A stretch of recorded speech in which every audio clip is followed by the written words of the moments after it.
displaying and discharging their constitutional mandate of the freedom of expression. And where criminality presents itself, we will respond swiftly, proportionally, and decisively within the confines and the framework of the law. To those who intend to break the law tomorrow, our message is simple: do not test the resolve of state. To those who intend to demonstrate peacefully, we assure you that your constitutional right will be protected.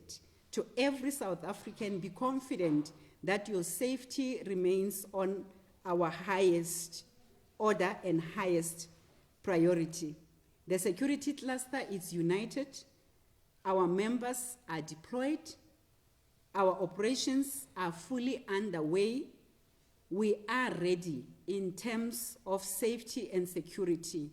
I can indicate that when these weeks and months of planning happened, we recognize that we require to identify at least 8 work streams that will work across all other government departments. So what we are displaying and discharging at this point is the whole of government and the whole of society approach. This briefing marks the conclusion of weeks of meticulous planning, intelligence gathering, operational coordination, deployment, operations undertaken by the Justice and Crime Prevention and Security Cluster. The message from the security cluster and supporting clusters such as your economic cluster, social development cluster are clear and non-negotiable. The state is ready, law enforcement is ready, South Africa is ready.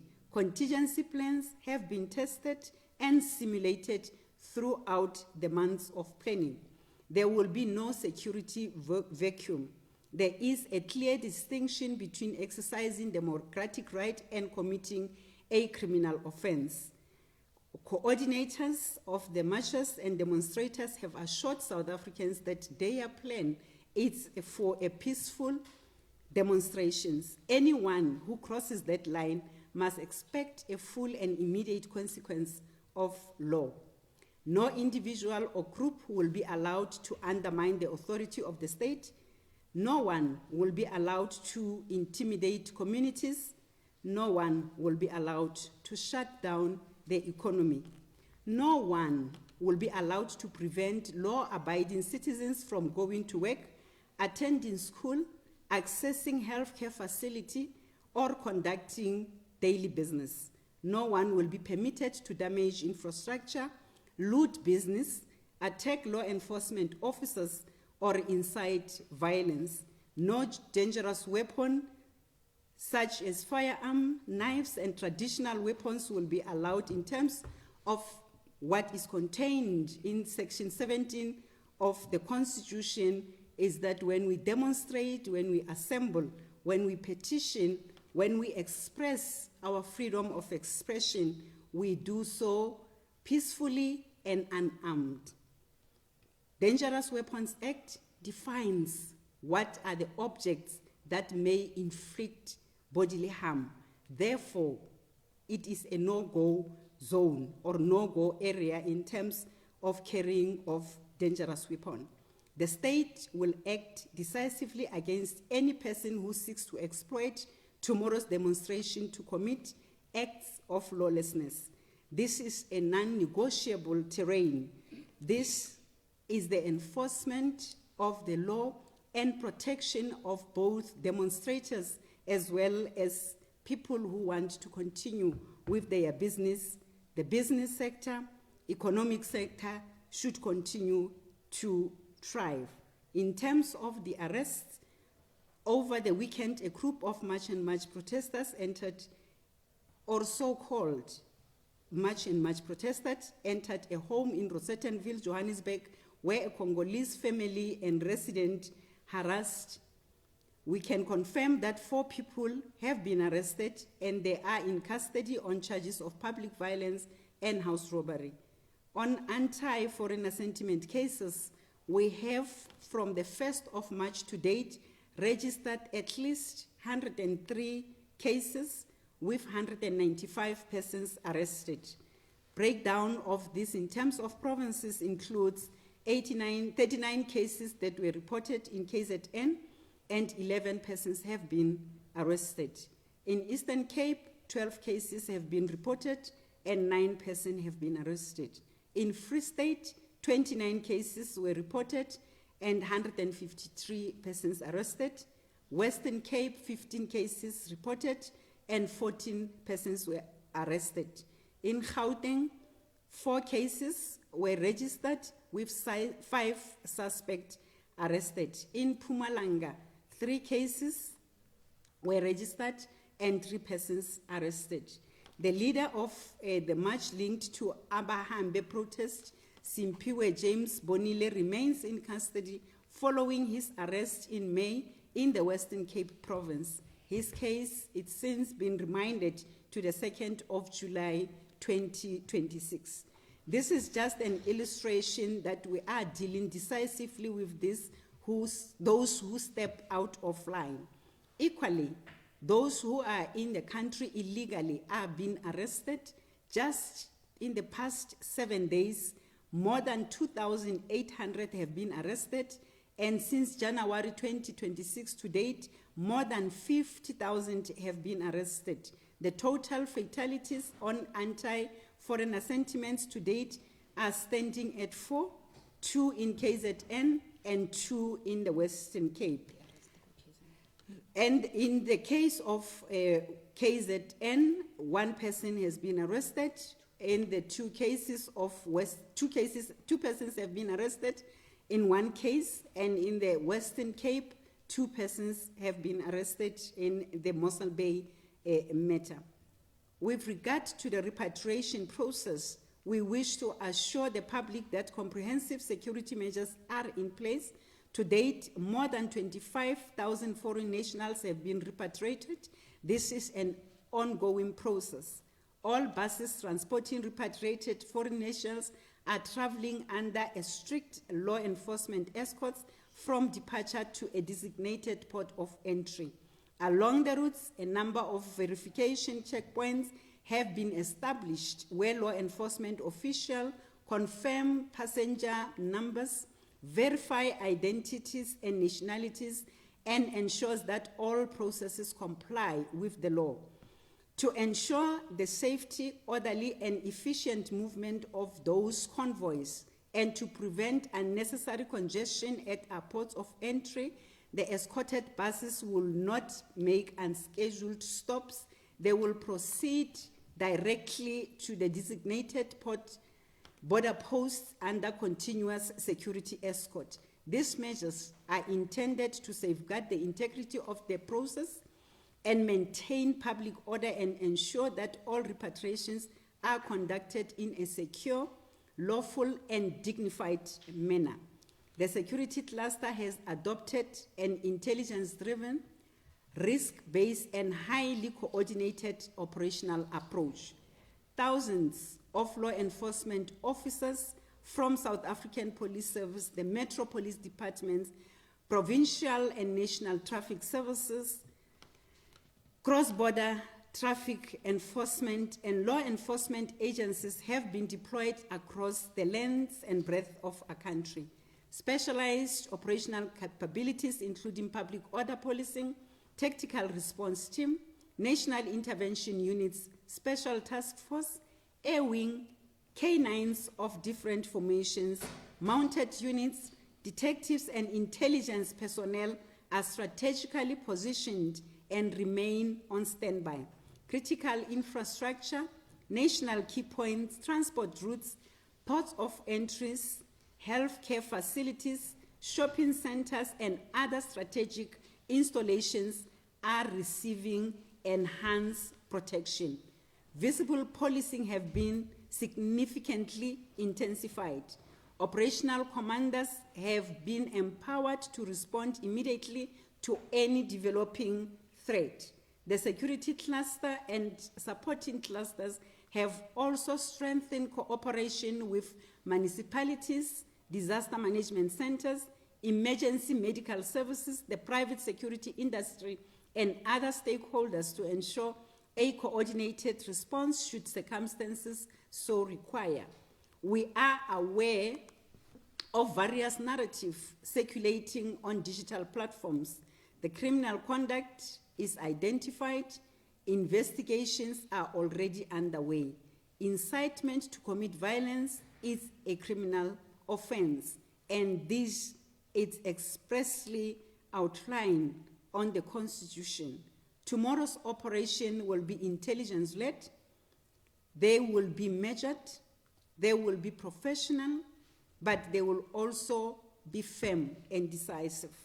Law enforcement officers have both the legal authority and operational capability to restore order whenever it is threatened. Our members have the responsibility to uphold the law without fear, favor, or prejudice. We therefore call upon every organizer and every participant to honor their commitment under the law. Exercise your constitutional right respectfully and peacefully. Cooperate with marshals and law enforcement officials. Respect agreed routes and conditions. Those that intend to hand over the memorandum, they must be handed over to the relevant state authority. Disperse peacefully once your activities are concluded. Those who do not have nothing to fear from the police, those who choose violence, intimidation, destruction of property, looting, road blockades, attacks on public officials, or any other criminal conduct should expect immediate law enforcement intervention. Arrests will immediately be effected. Cases will be investigated. Prosecution will follow. There will be accountability. To every South African, we say, remain calm, go about your lawful daily activities, continue to report crime and suspicious activities. Do not be intimidated by threats circulating on social media. Law enforcement is taking care of that space. Do not spread misinformation. Trust that law enforcement agencies are fully prepared to protect and safeguard your well-being. The Republic of South Africa is governed by the law, not by threats, fear, or intimidation. Tomorrow, the Constitution will be protected. Public safety will be protected. Lives will be protected. Authority of the state will be upheld. Security cluster and other supporting clusters are united, as I've alluded earlier. Our plans are complete. Our members are deployed. Our command structures are fully operational, and our resolve is unwavering. We are ready. No more than ever is the time for South Africans to stand together. We have one country. We have one constitution. We have one people whose safety and security we are duty-bound to protect. Let us reject division, South Africans. Let us reject violence over expression. Let us reject the labeling of xenophobia and lawlessness. We are better communities to date. Let us embrace the values that defines us as a nation: Ubuntu, mutual respect, and the rule of law. Tomorrow, let us demonstrate to the world that South Africa's democracy is strong enough to accommodate peaceful protest while firmly rejecting criminality. We stand ready. The law will be upheld. South Africa will remain safe. I salute. Right, thank you, colleagues. That was Lieutenant General Tebelo Msikidi, as well as Major General Chalisi from the SANDF. I'll now open the floor for questions. I think we can take the first 3 questions from the floor. Can you proceed?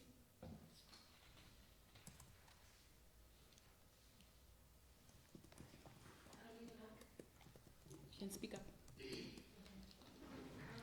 Valentine for SAPS News.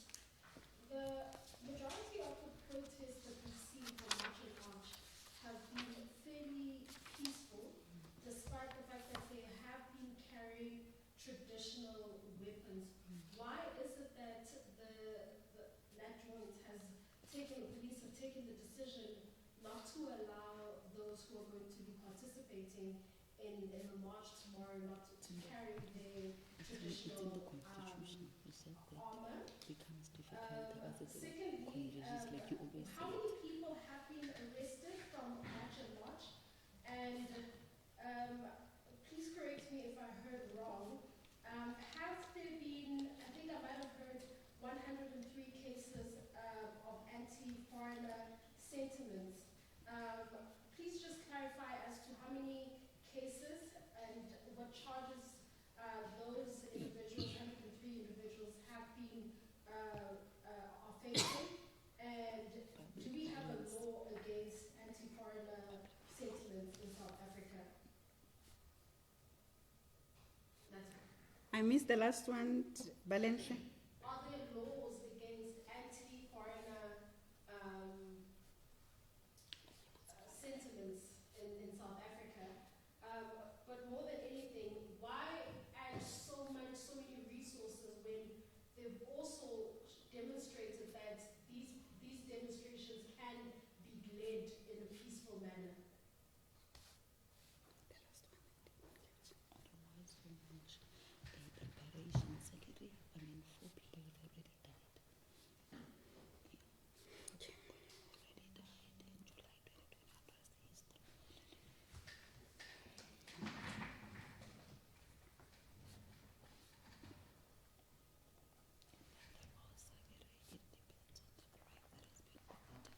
Okay. Okay, I think let's proceed to answer those because it was quite a mouthful of questions. I think we'll answer those and then proceed with the rest. Thank you, General. Okay.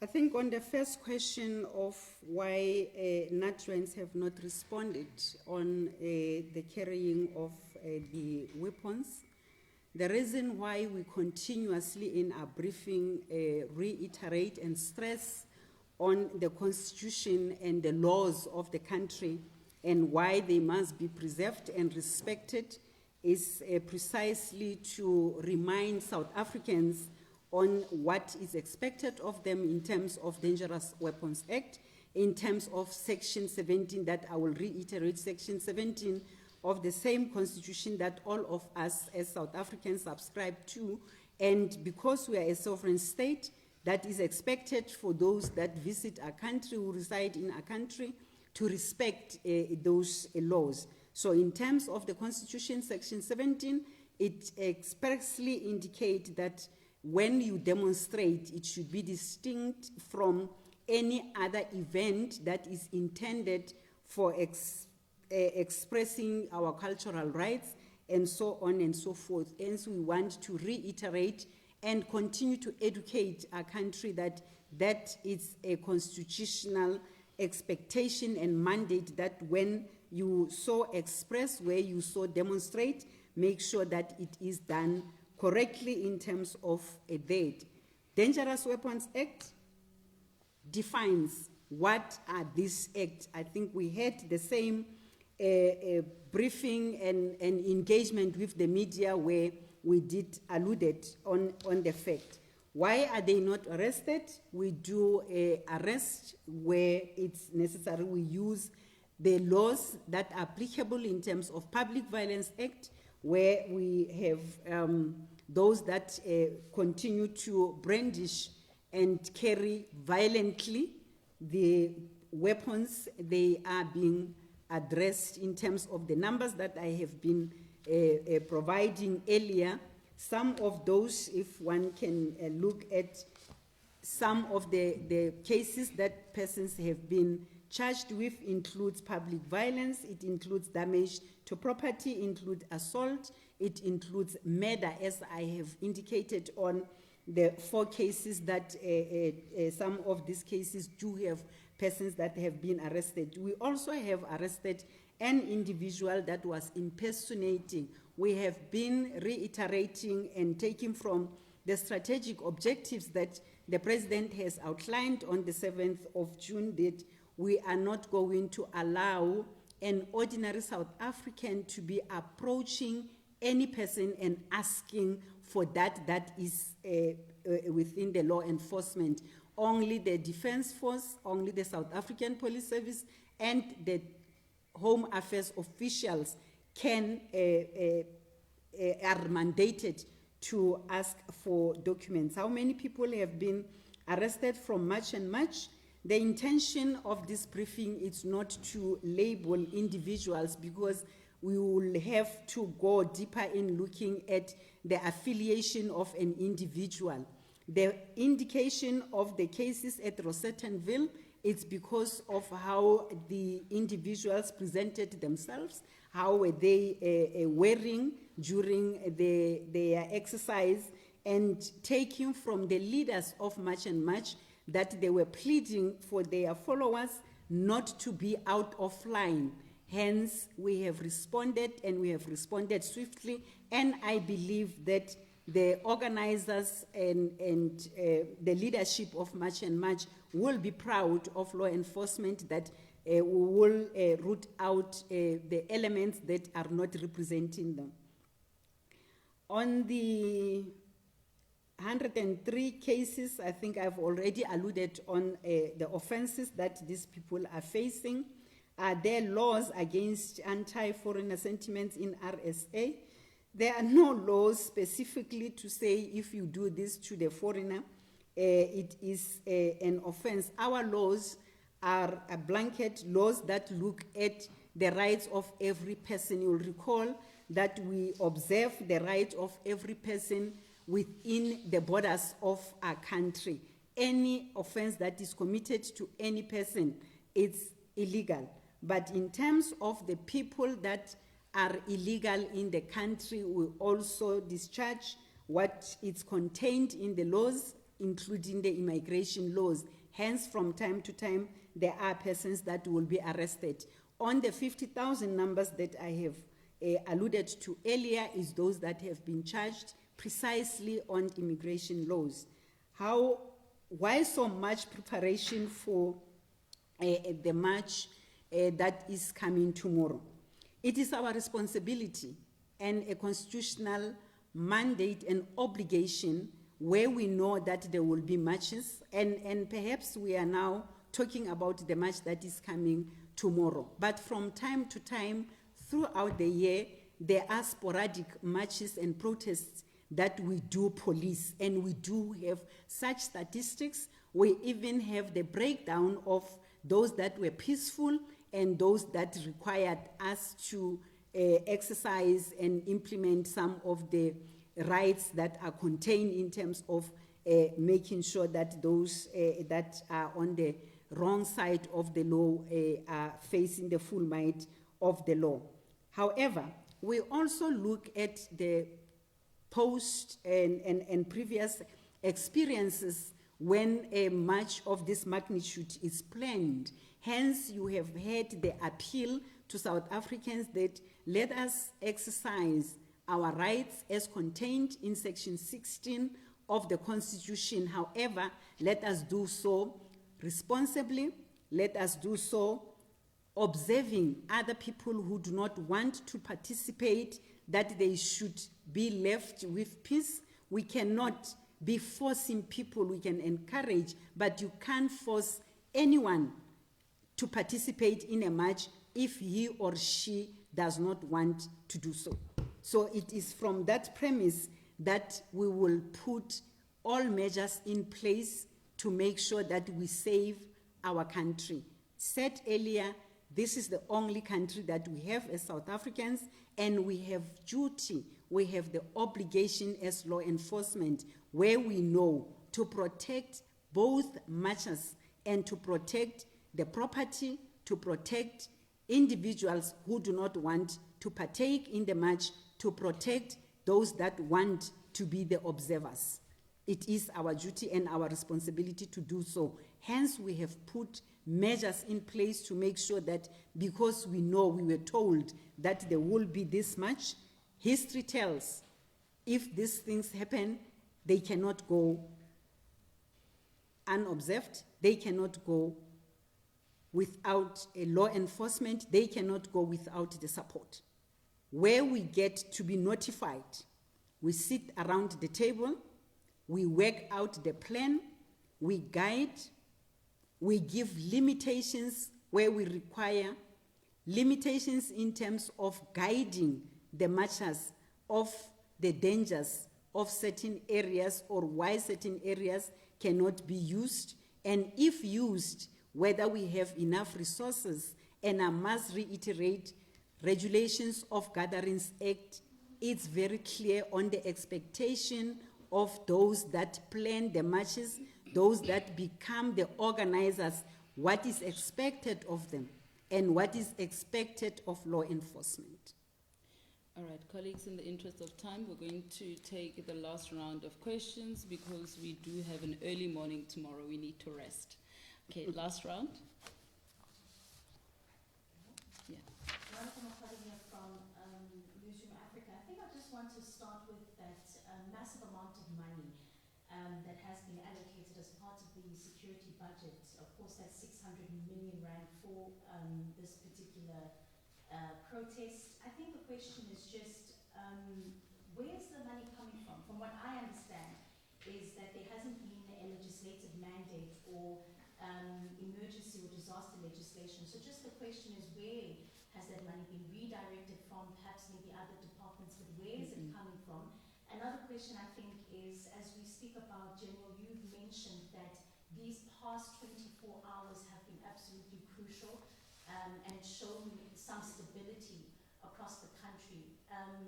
Overnight though, what are we expecting? We're really starting to see some demonstrations flaring up in areas of Kakamas in the Northern Cape, Germiston, community alerts coming out from those particular areas.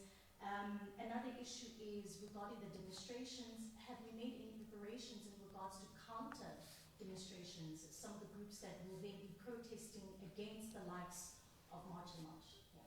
All right, thank you.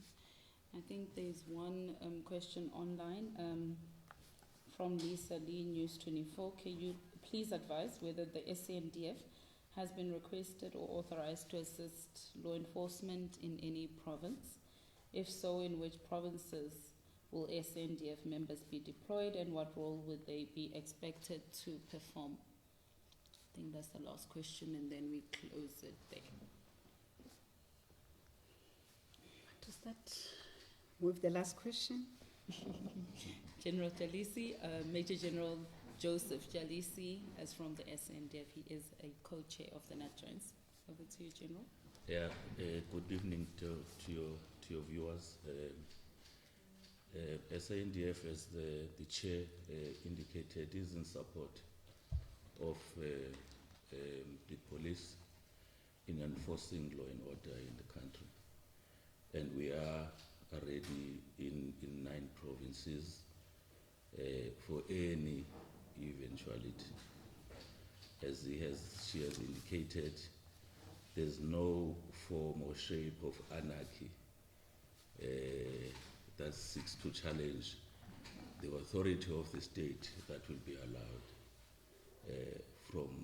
from any individual. It doesn't matter whether it's a South African or a non-South African, as long as you seem to break the law and challenge the authority of the state. So SANDF is deployed and ready to ensure that the integrity of the state remains intact beyond what we are talking about.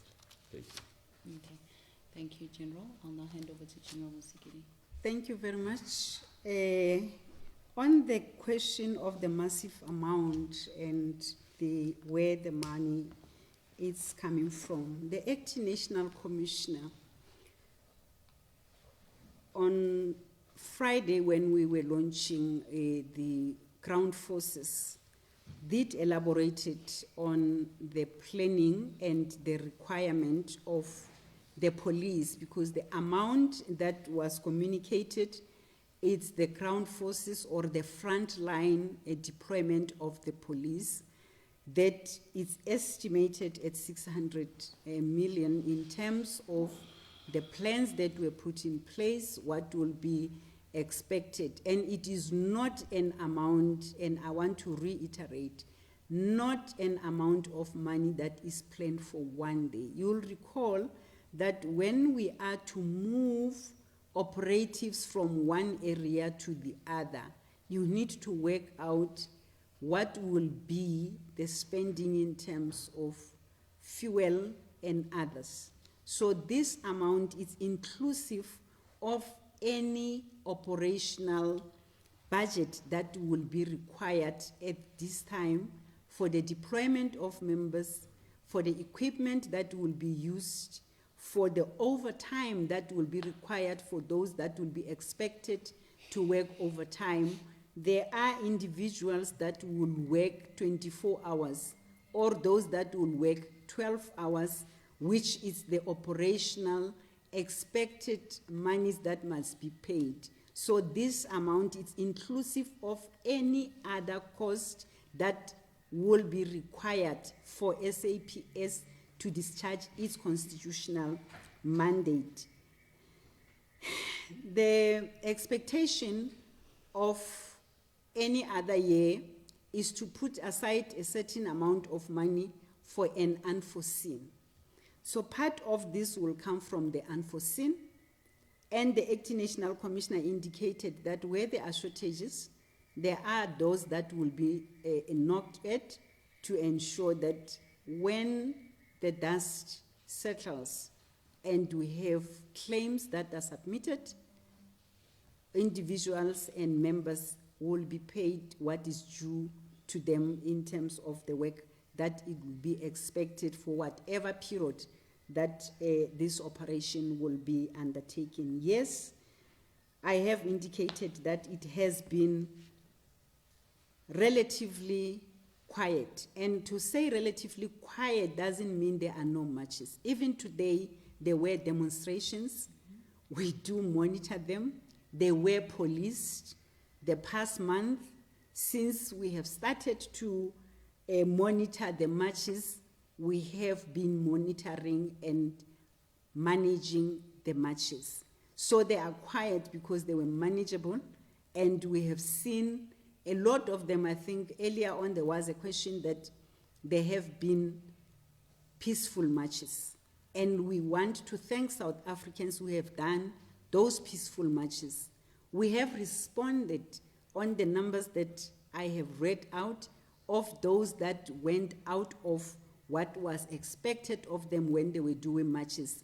That is why we are able to come here today and give you figures of those that are coming from the marches. The total number of arrests that were, it's been extrapolated from the total number of arrests that has been effected through various operations, but we have singled out those that were coming from the marches to say, out of the demonstration and marches, those that were not peaceful, those that required the police to respond and other law enforcement agencies, we have responded. Hence, those particular individuals were arrested.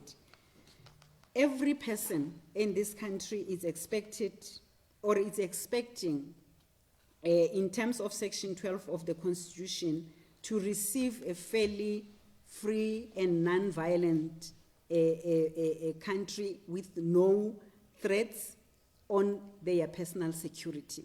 That is the implementation of that right that we want to reiterate to everyone, that you are guaranteed by the Constitution in terms of Section 12 of the right to be free from violence and the threat. I am reiterating this because there is no need for a pushback. There is no need for a counter demonstration, because you are covered by law that your right to be free of violence and threats of your personal safety, it is a guaranteed right in terms of the Constitution. The reason why law enforcement is on the ground is to ensure that nobody is encountering any other person. We cannot be in the country where the other one is fighting and the other one is retaliating. But the state has the duty and obligation to ensure that those that are demonstrating do so peacefully.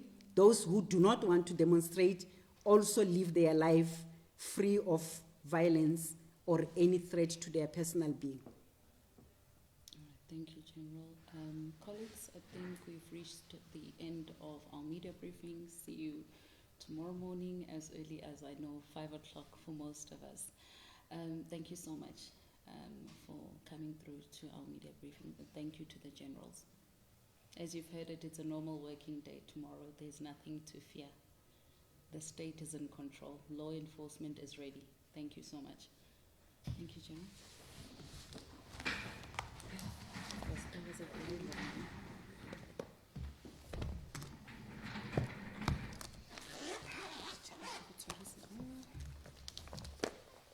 I'm sorry.